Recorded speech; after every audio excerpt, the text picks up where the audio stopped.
जय Hind all of you. आज हम लोग क्लास 10th का पहला टॉपिक नंबर सिस्टम स्टार्ट करने जा रहे हैं। तो आप यदि ध्यान दोगे तो यूनिट 1 क्या होगा? यूनिट 1 आपका क्या है? Number system. क्या है? Number system. और आपको पहले से पता है कि 30% सिलेबस आपका कम कर दिया गया है।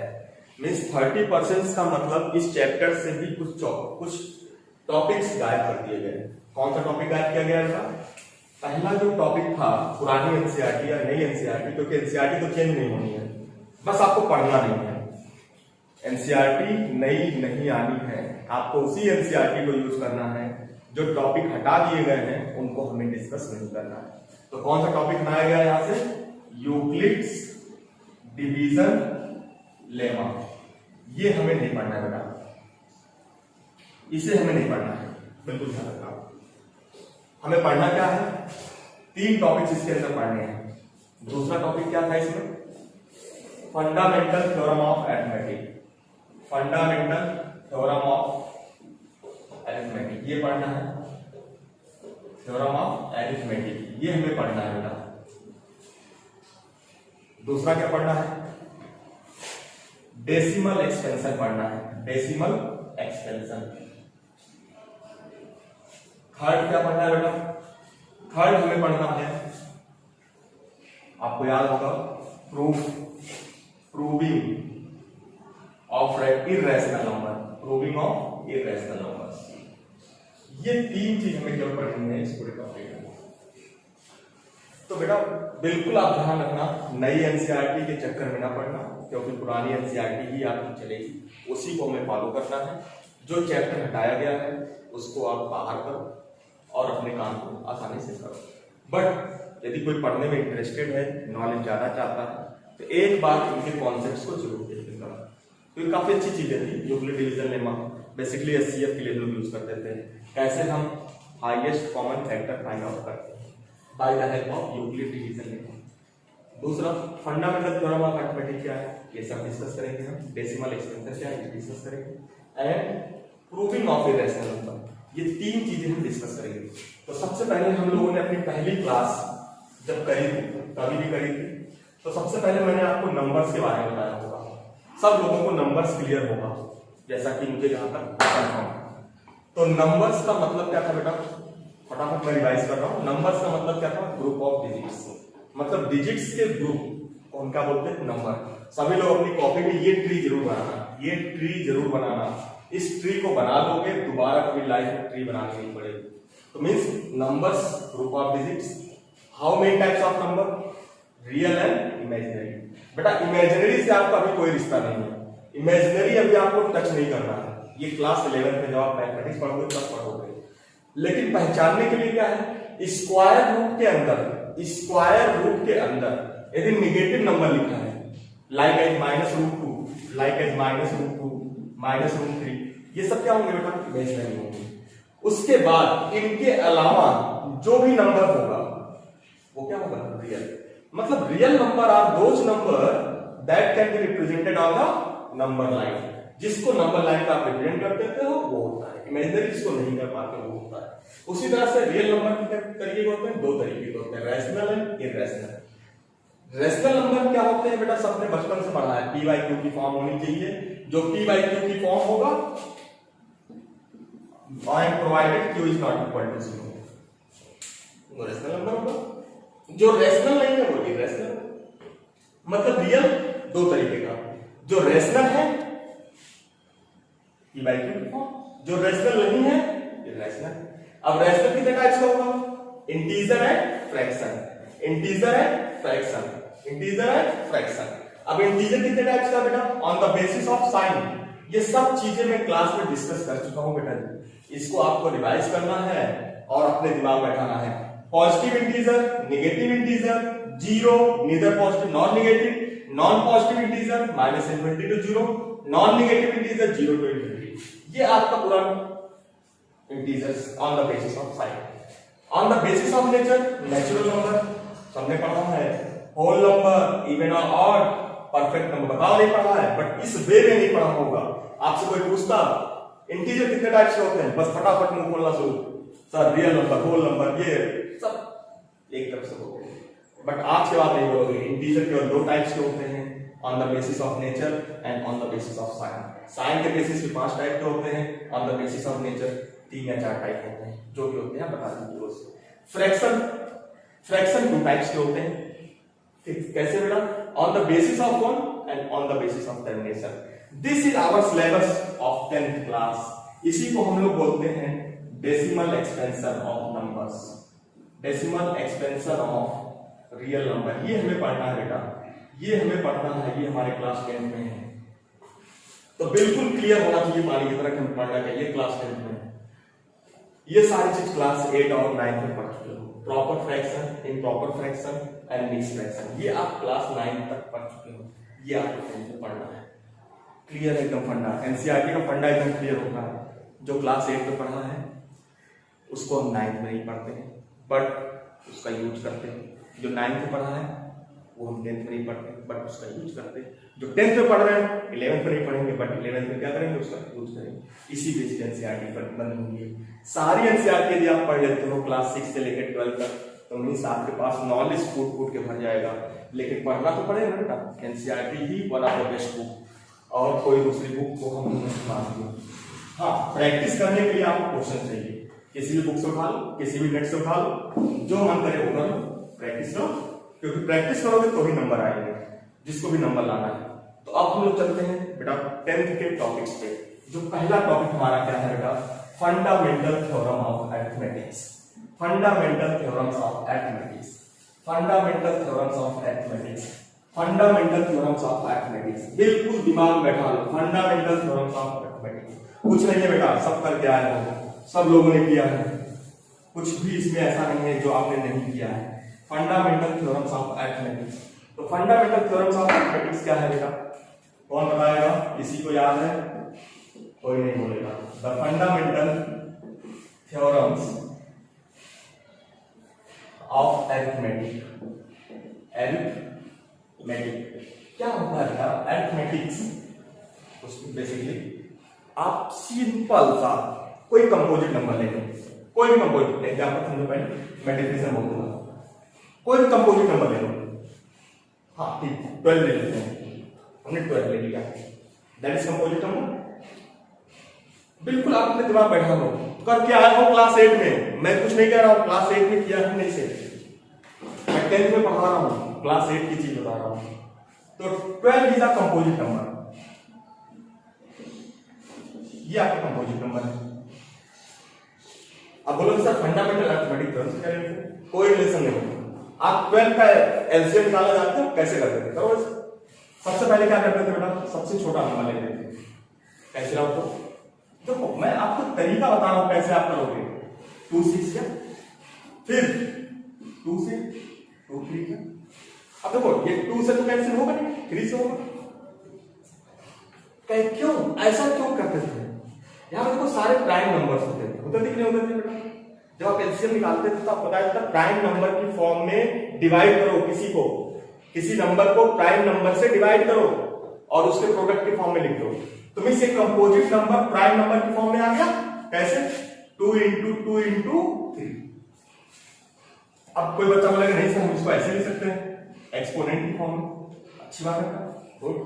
तो ये क्या हो गया? यही आपका फंडामेंटल थ्योरम ऑफ अरिथमेटिक्स है। Fundamental theorem of arithmetics basically है क्या? A composite number breaks into multiplication of a prime numbers. मतलब किसी भी कंपोजिट नंबर को आप प्रोडक्ट ऑफ प्राइम नंबर में कन्वर्ट करो। इतना ही करना है। और ये मैं आज नहीं सिखा रहा हूं, ये आप पहले सीखे हुए हो। किसी भी नंबर को कंपोजिट नंबर, किसी भी कंपोजिट नंबर को प्राइम नंबर में ब्रेक करना सब लोग जानते हो। जैसे मैं एक छोटा सा नंबर और लेता हूं 144। तो बेटा इसका क्या होगा? कैसे करोगे? सबसे पहले केवल प्राइम नंबर ही लेते हैं। 2 लेंगे, 3 लेंगे, 5 लेंगे, 7 लेंगे, इस तरह के नंबर हम लेते हैं जब हम ये काम करते हैं। तो सबसे पहला छोटा नंबर क्या होता है बेटा? 1 होता है। 1 का कोई मतलब है नहीं। क्यों? मैंने क्या बोला? Prime number. और what is 1? 1 is neither prime nor composite. तो 1 तो हम लेते ही नहीं क्योंकि प्राइम नंबर है ही नहीं। सही बात। उसके बाद पहला प्राइम नंबर क्या होता है? What is the first prime number? 2। What is the first prime number? 2। तो मींस सबसे पहले हम क्या करते हैं? 2 से चेक करते हैं। तो 2 से डिवाइड करो 72, 2 से डिवाइड करो 36, 2 से डिवाइड करो 18, 2 से डिवाइड करो 9, फिर 3 3 जा 9, 3 1 जा 3। तो मींस अब आपको समझ में आना चाहिए ये 2 2 सा 2 2 सा 2 2 सा। अब मैं यदि बोलूं इसका प्राइम मल्टीप्लिकेशन क्या होगा, इसका फंडामेंटल अरिथमेटिक थ्योरम्स क्या होगा? 144 इज इक्वल टू, सभी लोग लिख लेंगे फटाफट, 2 into 2 into 2 into 2 into 3 into 3। This is the fundamental theorems of arithmetic. अब यहां पे देखो फंडामेंटल थ्योरम ऑफ अरिथमेटिक क्यों है? क्योंकि जितने भी मल्टीप्लिकेशन है सब प्राइम नंबर है। 2 2 2 2 सब प्राइम नंबर है। अब कोई बच्चा बोलेगा नहीं सर हम ऐसे लिखेंगे, 2 की पावर 1 2 3 4 इंटू 3 की स्क्वायर। अब बोलोगे, कुछ लोग बोलेंगे सर यदि इसको सॉल्व कर दे तो 16 हो जाएगा।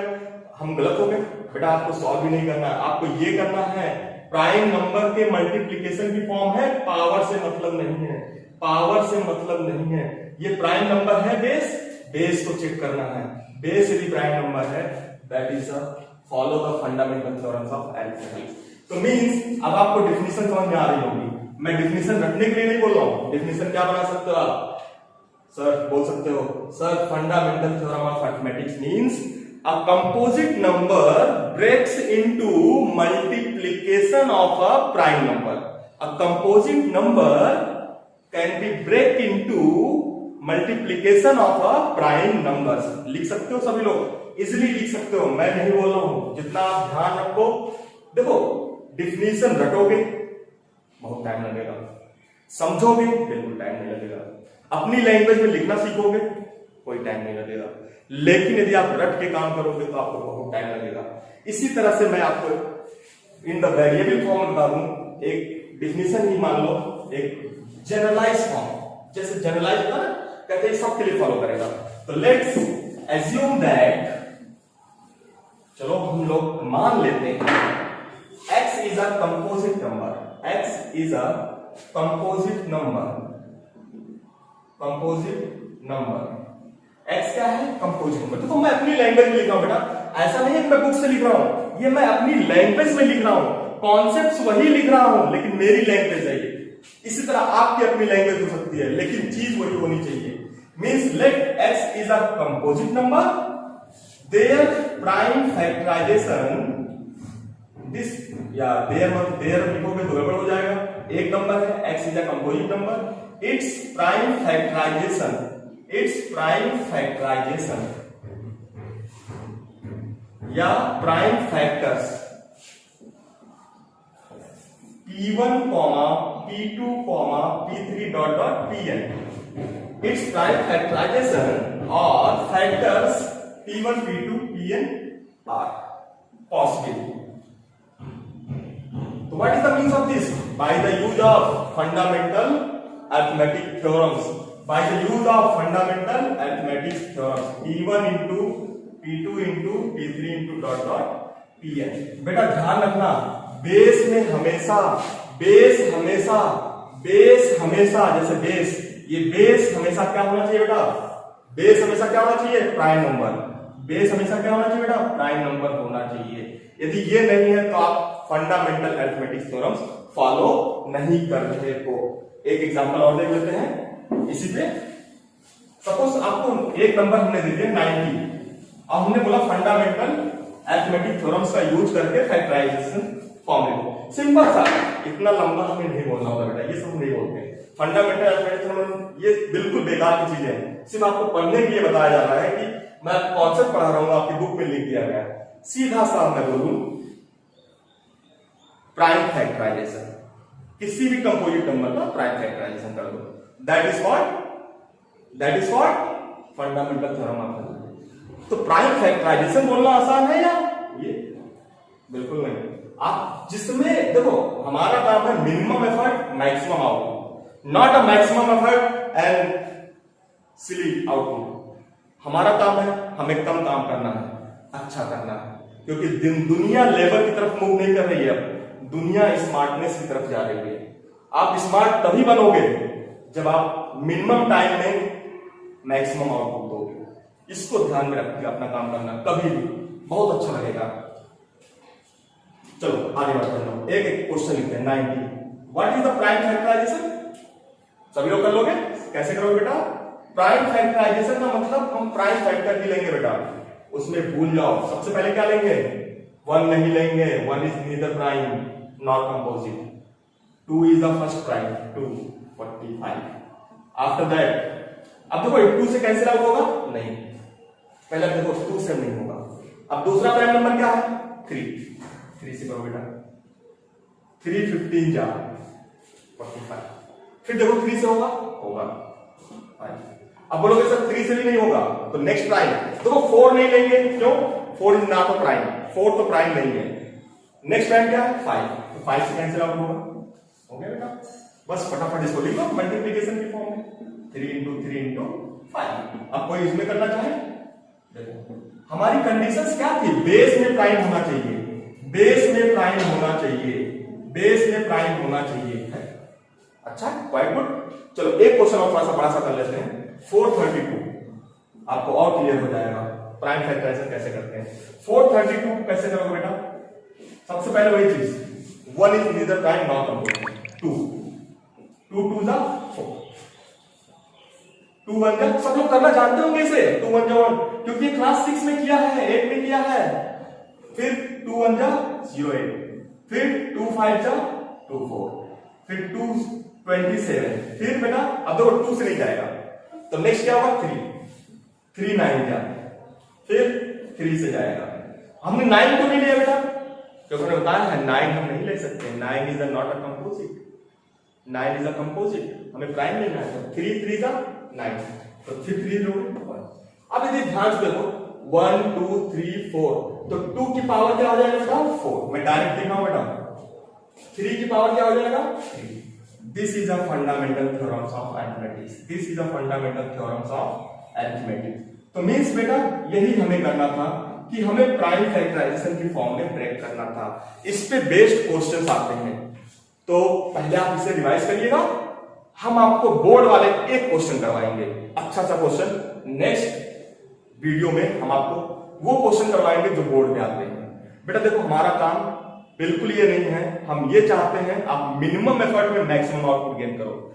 You make to be a smart not a labour, क्योंकि लेबर की कोई इज्जत नहीं है। आप देखते ही होंगे लेबर सबसे ज्यादा काम करता है, पैसा सबसे कम करता है। ओके बेटा, Jai Narayan, once again all of you, thank you everyone.